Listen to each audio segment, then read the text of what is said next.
श्रोता प्रेमियों, मैं रामसागर शास्त्री आप लोगों के समक्ष रखने जा रहा हूं महात्मा गांधी की कथा।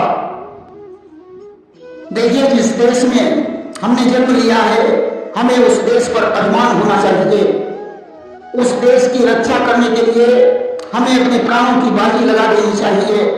उस व्यक्ति का हृदय पत्थर के समान है जिसे अपने देश से प्यार नहीं है। यहां तक कि पक्षी भी जिस वृक्ष पर अपना घोंसला बनाते हैं, उस वृक्ष से उन्हें लगाव होता है। एक बार की बात है, जंगल के एक वृक्ष में आग लग गई, वृक्ष की पत्तियां जलने लगी। उस वृक्ष पर तमाम पक्षी रहते थे, उन्होंने अपना घोंसला नहीं छोड़ा। वृक्ष ने कहा, पक्षियों, तुम देख रहे हो हमारी पत्तियां जल रही हैं, परंतु मैं न तो दौड़ सकता हूं न उड़ सकता हूं, इसलिए मैं मजबूर हूं। परंतु तुम्हारे तो पैर और पंख दोनों हैं, इसलिए यहां से उड़ जाइए, मुझे तो जलना ही है। तुम क्यों अपनी जिंदगी को खतरे में डाल रहे हो? कि आग लगी इस वृक्ष में, जलते इसके पात, तुम क्यों जलते पक्षियों, पंख तुम्हारे पास? पक्षियों ने उत्तर दिया, नहीं, मैं ऐसा कदापि नहीं कर सकता हूं, क्योंकि मैंने इस वृक्ष के फल खाए हैं, इस वृक्ष पर विश्राम किया है, इसलिए हमारा धर्म बनता है कि मैं भी इसी वृक्ष के साथ जल जाऊं। कि फल खाए इस वृक्ष के, बीते थे पात, धर्म हमारा है भी, जन्म तुम्हारे साथ। जब पशु पक्षियों तक को अपने घर, अपनी मातृभूमि से इतना लगाव है, तो हर देशवासी को अपने देश से लगाव होना चाहिए। हमारा देश भारत सोने की चिड़िया कहा जाता था, परंतु विदेशियों ने इसे लूट लूट कर खोखला कर दिया। हमारा देश गुलामी की जंजीरों से जकड़ा हुआ था, अंग्रेजी हुकूमत थी, हम लोग उनके गुलाम थे। अंग्रेजों की नीतियां शोषणकारी थी और अन्याय से भरी हुई थी।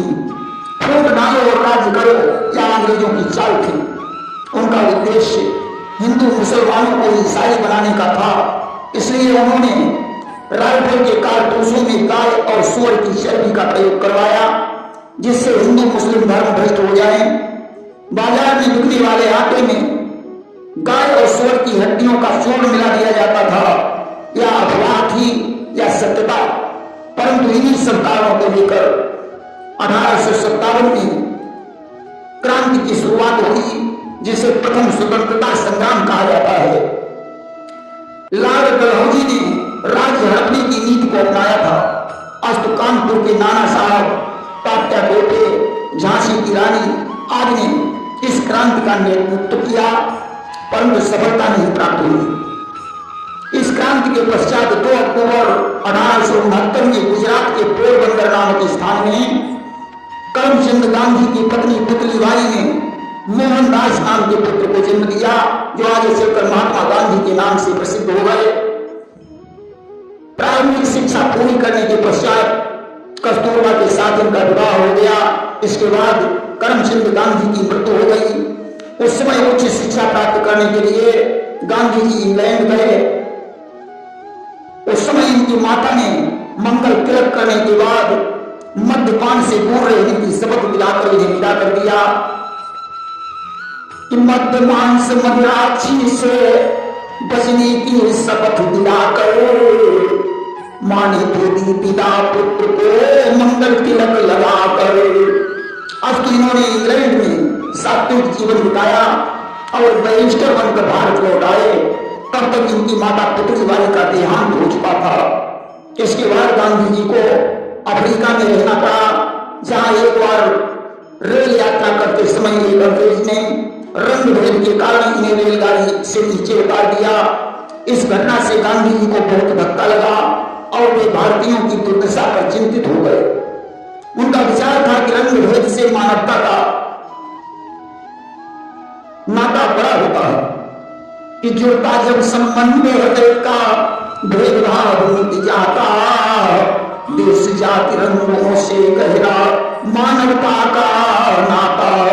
अब तो उन्होंने सत्य और अहिंसा का को अस्त्र बनाकर जन्मभूमि के उद्धार का प्रण किया कि पशुबल के सन्मुख आत्मा की सत्य जगानी होगी, मुझे अहिंसा से हिंसा की आग बुझानी होगी।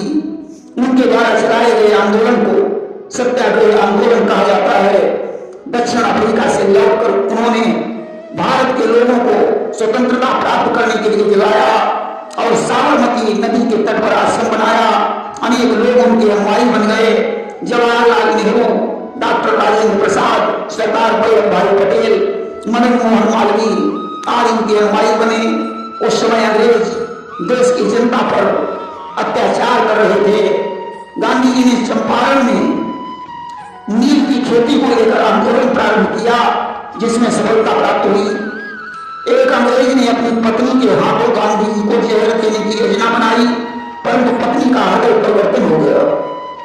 इसके बाद गांधी जी ने खेड़ा सत्याग्रह छेड़ा। नागपुर में कांग्रेस अधिवेशन हुआ। स्वतंत्रता प्रेमियों का समूह नागपुर में पहुंचा। गांधी जी के ओजस्वी भाषण ने जनता में विस्फोट उत्पन्न कर दी। अंग्रेजों की नीति फूट डालो और शासन करो के कारण हिंदू मुस्लिम दंगे हुए। गांधी जी को बंदी बनाया गया। उन्होंने सत्याग्रह कार्यक्रम स्थगित कर दिया।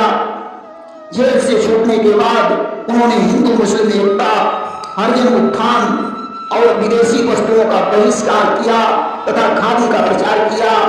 हिंदू मुस्लिम एकता के लिए उन्होंने 21 दिन का अनशन व्रत किया कि आत्मशुद्धि का यज्ञ कठिन या पूरा होने को जब आया, बातों ने 21 दिनों के अनशन का संकल्प सुनाया। गांधी जी ने नमक सत्याग्रह चलाकर साबरमती से पैदल दांडी यात्रा की। 24 दिनों में यात्रा पूरी हुई। वहां समुद्र के पानी से नमक बनाकर इन्होंने नमक कानून को तोड़ा। इस आंदोलन में हजारों लोगों को बंदी बनाया गया।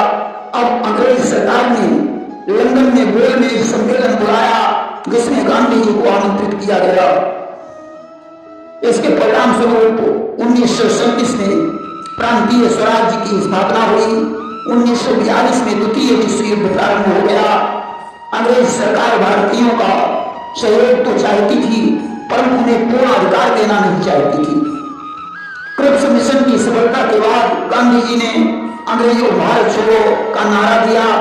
बंबई अधिवेशन के बाद गांधी जी सहित सभी भारतीय नेता जेल में डाल दिए गए। वहीं जेल में ही कस्तूरबा की मृत्यु हो गई। 15 अगस्त 1947 को अंग्रेज भारत छोड़कर चले गए, परंतु देश भर में हिंदू मुस्लिम सांप्रदायिक झगड़े शुरू हो गए। गांधी जी उस समय भगवान से प्रार्थना करने लगे कि प्रभु इस देश को सतपथ दिखाओ, लगी जो आग भारत में बुझाओ, मुझे तो शक्ति को शांत कर दूं, लपट में रोष के निज शीश धर दूं। अंग्रेजों ने जाते जाते मुस्लिम लीग की मांग पर देश का विभाजन करवा दिया, जिसके कारण हिंदू मुस्लिम संघर्ष हुआ। गांधी जी के आमरण अनशन पर कुछ मुसलमान हिंदुस्तान के ही रहने लगे। 30 जनवरी 1948 को नाथूराम गोडसे ने गांधी जी की हत्या कर दी। गांधी जी राम राज्य की स्थापना करना चाहते थे। उनका कहना था कि यदि मिलकर इस राष्ट्र यज्ञ में सब कर्तव्य निभाएं अपना, 1 वर्ष में हो गए पूरा मेरा राम राज्य का सपना। प्रेम से राष्ट्रपिता महात्मा गांधी की